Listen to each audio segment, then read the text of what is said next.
Então, eu quero cumprimentar com uma boa noite, até porque uma boníssima noite, porque inclui aí também desejar um ano maravilhoso para quem quer que esteja me ouvindo, ou que vá me ouvir. Eu quero também agradecer o convite, que foi uma maravilha, né? Eu acho que é sempre bom estar conversando sobre coisas que empurram o ser humano para uma evolução de fato. Meu nome é Wilson Barbosa da Silva.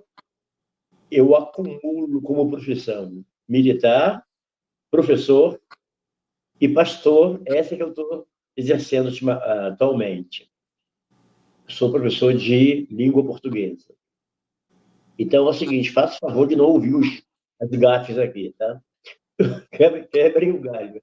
Mas eu estou pastor da Igreja Cristã de Brasília, uma igreja progressista, inclusive que comunga uma série de crenças, não vou dizer crenças, mas convicções.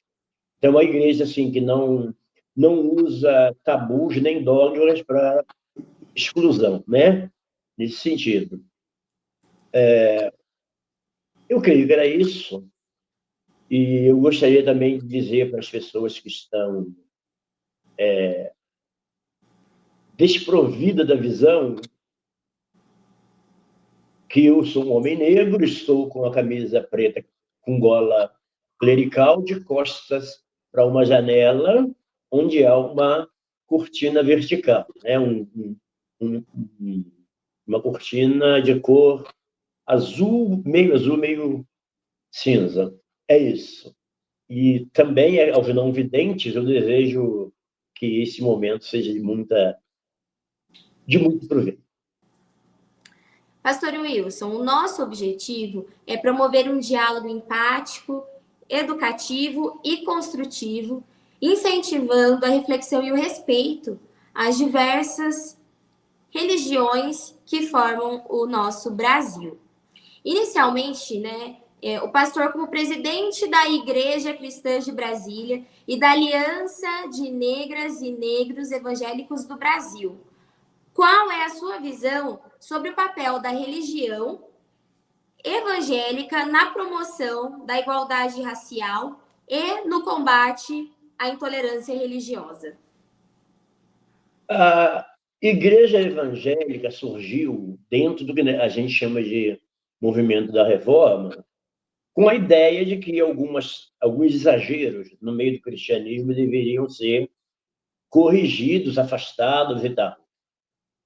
Infelizmente, aconteceu com a igreja evangélica uma coisa que acontece quase sempre com as demais, com a fé evangélica, que é ser supremacista. Entender que o que ela prega é inquestionável. E se alguém tentar questionar, é do capeta, é do diabo. E, dessa forma, ela entra numa bolha onde o grande problema não é a pessoa não poder entrar, é ser expulsa de lá. Então, a questão toda, com o tempo, a gente passou a raciocinar menos. Por exemplo, ainda na época de Lutero, as pessoas ainda diziam assim, isso aqui não está de acordo com a Bíblia. Isso aqui foi banido por nós porque não estava de acordo com as Escrituras. Com o tempo, a gente foi desenvolvendo uma série de crenças paralelas que não tinham nada a ver com a Bíblia. Então, não poder tocar violão, não poder tocar tabaco, não poder usar nenhuma nenhuma arte plástica que tivesse pessoas de cor negra carregando um balaio na cabeça. Com o tempo, até isso aconteceu, e isso é o pior, porque não dá para você... Dá para você impedir alguém de tocar tabaco, mas dá para impedir a pessoa de ser negra? Não dá. Então, a igreja não percebeu esses exageros, não percebeu que estava entrando na linha do impossível, né? Então, hoje, a primeira coisa que a igreja tem que fazer é um bem a si própria, é rever seus conceitos, se arrepender dos seus péssimos conceitos. E propor realmente um diálogo centrado numa determinada coisa, que é a liberdade que as pessoas têm de crer no que ela bem entender. Né? E eu não posso copiar práticas que são ou sociais, ou políticas, ou futebolísticas, que é o meu é o melhor. O meu é o melhor. E aí o resto é ruim. Então, se eu sou flamenguista, o resto é ruim. Se eu sou judeu, o resto é ruim. Se eu sou branco, o resto é meia taça. E a gente faz isso com a religião também.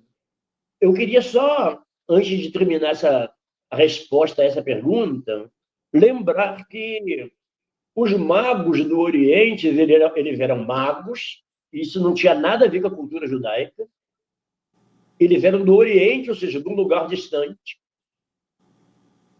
Então, não cabia supremacismo ali, senão o cristianismo ia começar com essa grande falha. Eu vim dizer que salvo o mundo, mas o mundo vem aqui e eu não aceito. Então, outra coisa que é muito importante, que a estrela que os magos seguiram, essa estrela não era, ele estava em livros de astrologia, não estava na escritura sagrada. E valeu, não valeu? Valeu. A astrologia disse para onde aqueles homens deveriam ir e chegaram a Jesus. Então, eu não posso ter supremacismo nem do ponto de vista profético, porque eu tenho que admitir que, da mesma maneira que uma mensagem foi dada a pessoas que eram esotéricas e não cristãs, que ainda ninguém era cristão, né? Nem a judeus, ele pode perfeitamente, Deus pode perfeitamente se revelar a qualquer outra religião, dizendo vai ali, vai aqui, vai encontrar Jesus do seu jeito. Maravilha.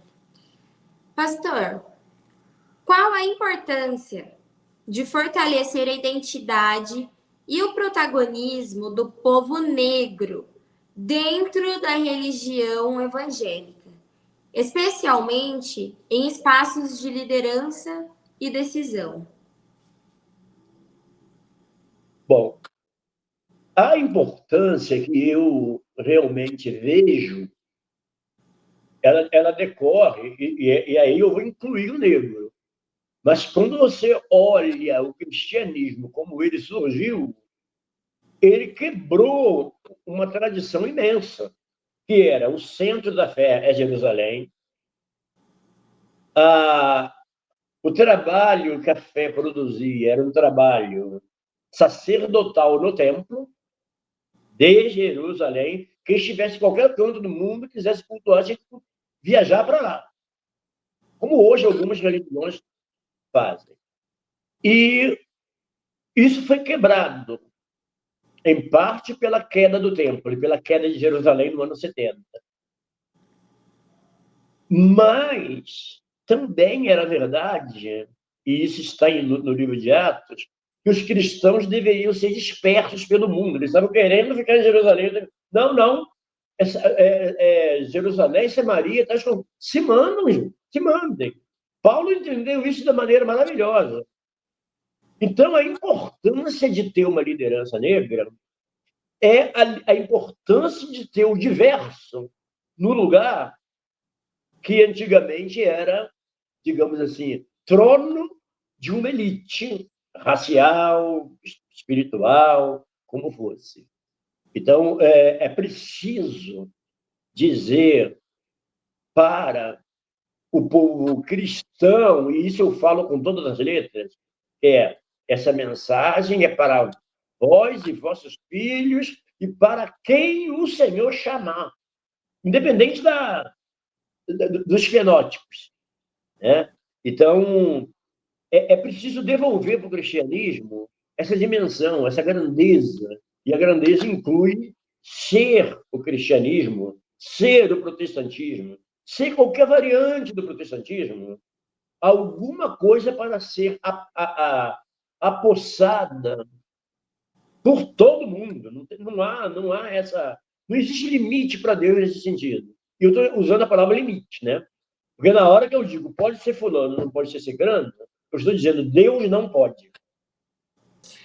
Como o senhor avalia o impacto histórico da intolerância religiosa na evolução das religiões de matriz africana e na construção de narrativas que marginalizavam o povo negro? E de que forma essas narrativas elas podem ser desconstruídas no ambiente evangélico? Eu vou começar de trás para frente. O povo evangélico, ele não só tem uma dificuldade para dentro de sua casa-mata, dentro de seu arraial, fazer esse tipo de coisa, como ele se alia a uma série de criminosos ideológicos. Né? Então, no Congresso, o pessoal do boi, bala e Bíblia se juntaram para isso e para aquilo. Se é para reprimir, eles se juntam. É interessante que um pastor vai para lá, no Congresso, para trabalhar na repressão. Aí ouve tudo que o coronel fala, o deputado coronel ciclano, o deputado sargento fulano. Ouve-se ali e faz o trabalho repressivo. Então, pouca gente nota, mas o sistema penal americano ele é punitivo e corretivo em alguns casos. O sistema penal nosso é só corretivo. Ou seja, no Brasil só existe pena de lei na expectativa de que a pena corrija a pessoa. E não que você, por exemplo, condene à morte e que vai ser corrigido, condenado à morte. É muito comum as igrejas de hoje concordar com pena de morte, concordar com ação violenta da polícia. É muito comum. Então, se a igreja não é capaz de fazer nem isso, um discurso sobre a vida, ela não está muito preocupada com a questão racial, não. E tem que fazer. Tem que fazer. Então, a primeira coisa que eu vejo e que deve ser feita, e com rapidez, é isso. O fulano de tal foi lá em tal lugar, assim, quebrou o templo de matriz africana, obrigou a mãe de santo a quebrar seus próprios instrumentos e disse que era em nome de Jesus. Algumas fazendo juntamente com bandidos. Já existem traficantes evangélicos. E eles vão lá em nome da igreja e fazem isso. Eu não vou nem dizer que a igreja mandou, mas que a igreja sabe que é assim, e não puxa a orelha, igual Jesus puxando a orelha de Malco. É porque ela concorda. Então, esse é o primeiro ponto. O ponto em que a gente está tratando de criminalidade. A igreja já chegou, então, ao ponto de concordar com crimes e crimes raciais. No caso você perguntou também antes, né? Da igreja. Me corrija de novo. O primeiro ponto que você puxou. Como o senhor avalia o impacto histórico da intolerância religiosa na exclusão das religiões de matriz africanas? Muito boa. Essa pergunta aí é uma delícia. Uma delícia. O que acontece... O visor aqui está gatinho. Bom, o que acontece, na verdade, é que existe uma coisa que ainda existe, né? Existia naquela época, existe hoje ainda, que é um trabalho de massificação de ideias para fulano se sentir superior e cicrano inferior, para que a pessoa naturalize o preconceito. Isso aí não é coisa só de religião de uma língua africana, não. Não é só direcionado a esse grupo. Para a mulher se tornar inferior ao homem, houve um trabalho de séculos, de milênios até. A mulher é inferior ao homem. E aí, pronto, acabou. Aí, quando a mulher vai se integrando em determinados meios, se enfiando ali, ela é a pessoa que está no lugar onde não devia. Não é lugar de mulher aquilo ali. Isso está na cabeça de muitos homens, mas está na cabeça de muitas mulheres que aceitaram a pecha. E isso vai acontecer com várias outras coisas. Né? Gente que olha para o gaúcho assim, mas não é que o gaúcho é superior ao nordestino mesmo? Um montão de cara loiro, os sobrenomes complicados, uma lavoura excelente, enquanto lá no Nordeste é tudo seco. A pessoa acredita mesmo que aquilo ali é uma superioridade ou inferioridade natural. Isso aconteceu no nazismo, sim. Eles mediam cabeça daqui, não sei o que de lá e tal, para dar um fenótipo que era dos excelentes e outro fenótipo que era dos ruins. Judeu, negro, tal, aquela coisa toda. Naquele período de muita conflagração, era fácil a pessoa que estava sendo oprimida achar que aquilo tinha uma razão de ser. E nós, negros, por exemplo, levamos um bom tempo entendendo coisas do tipo: fulano é negro e é almirante lá na Marinha. Está errado. Não era lugar de negro. Eu, quando era pequeno, cheguei a acreditar nisso. E fui deixando, fui encontrando com adultos um pouquinho mais de mente aberta que o resto da minha família. Mas a gente aceitava isso. Não, aquilo não é lugar de negro, não. O negro querendo ser mestre, o negro querendo ser isso, ele não se toca, não. Então, na verdade, além de as religiões serem colocadas de canto, era muito fácil a pessoa chamar aquela ali de coisa do capeta. Olha, aquilo ali é demônio. Tal coisa, se assim, aquela coisa que está ali é feitiço. E ia falando e a pessoa se amedrontando. Então, tem duas coisas assim que eu prefiro, antes de terminar essa resposta, que eu gostaria de colocar.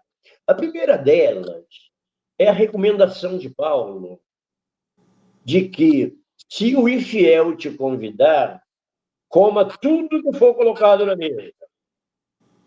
Não sei se está no capítulo 11 de 1 Coríntios, mas eu acho que é por ali, sim. Sem perguntar a procedência. Sem perguntar.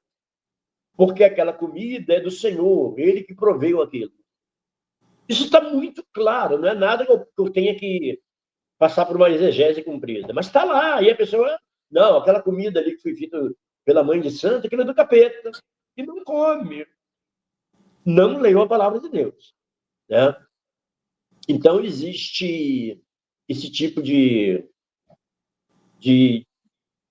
problema em relação a religiões de matriz americana. E existe mais uma coisa, que aí é um pouquinho mais comprido, mas eu prefiro falar, que é o seguinte. Em inglês,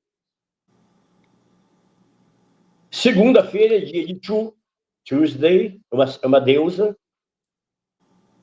Terça-feira é dia de Thor, Thursday. Quinta-feira. Quarta é dia de Odin, né? Do Deus grande, que é Wednesday. Pois é. Sexta é dia de Frigga, uma deusa também, né? Friday. Crente nenhum de língua inglesa questionou isso. Nenhum. Mas você há de convir. Esses deuses eram brancos, loiros, nórdicos. Se for um deus negro, complica. Então, vamos lá. A rainha do mar é Iemanjá. O deus do mar na mitologia grega é Poseidon ou Netuno na versão romana. Então, assim, se eu resolver trocar Netuno por Iemanjá, o planeta Iemanjá, o planeta Marte seria Áries, né? Nas duas mitologias. E seria Ogum na mitologia de da matriz africana. Dava problema. Júpiter seria Oxalá. Mercúrio seria Exu. Daria problema. Não ia dar certo, não.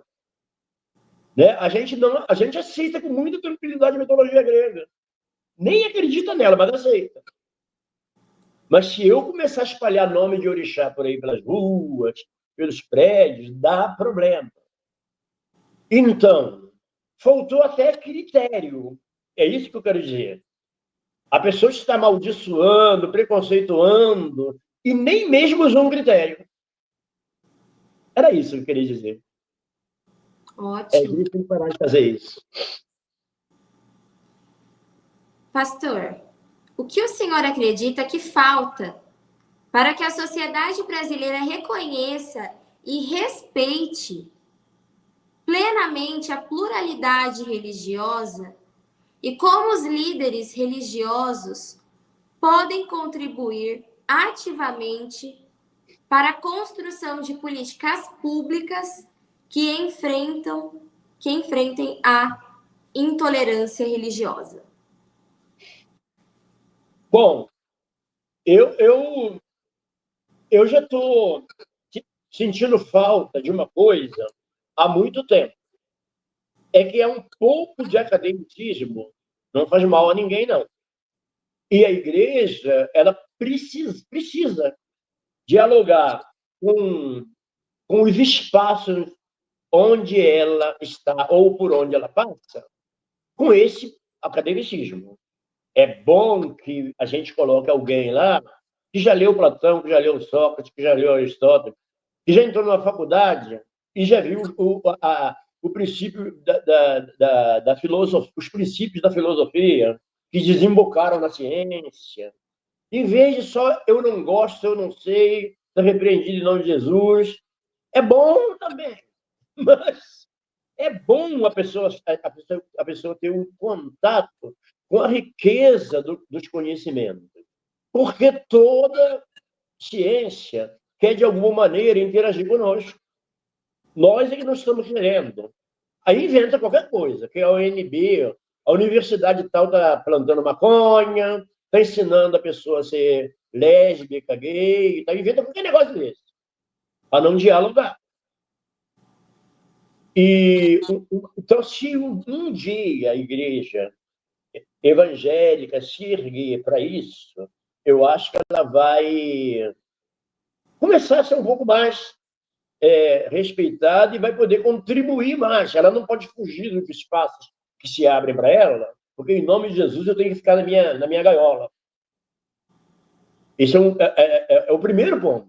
O primeiro ponto que eu acho não é voltado para o cliente da igreja, não. É para ela própria. Da mesma forma, também, que, olhando para fora, ela precisa ter um pouco de boa vontade para quem não pensa igual a ela. E isso é uma raridade. E já é uma realidade antiga, né? Eu não vou saber agora o nome, mas um dos dirigentes incas no século XV, né? Quando os espanhóis chegaram à América, vieram até a América, foi morto pela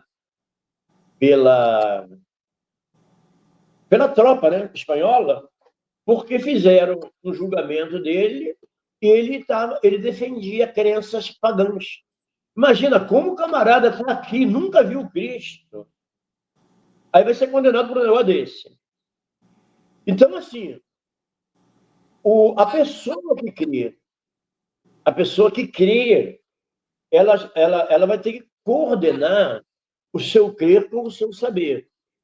Olha, eu não creio a mesma coisa que o cristão, mas entendi. E o cristão fazer a mesma coisa. Eu não creio, mas entendi. Então, assim, isso tudo que a gente fala em termos civis, né? Liberdade de expressão, né? A pessoa tem a liberdade para escolher seus rumos e tal, tem que caber na fé. É triste que a fé seja a última a entender isso, seja a última porta a ser aberta. Né? Os outros tudo estão fazendo. Se eu digo que eu tenho um Deus que me domina, um Deus que me conduz, ele não dá conta de me guiar nisso. E às vezes um camarada, um médico ateu, consegue fazer um negócio que até dá a impressão que é um religioso fazendo. O Drauzio Varela é um caso. Não é possível que esse camarada tenha ouvido Deus mais do que a igreja.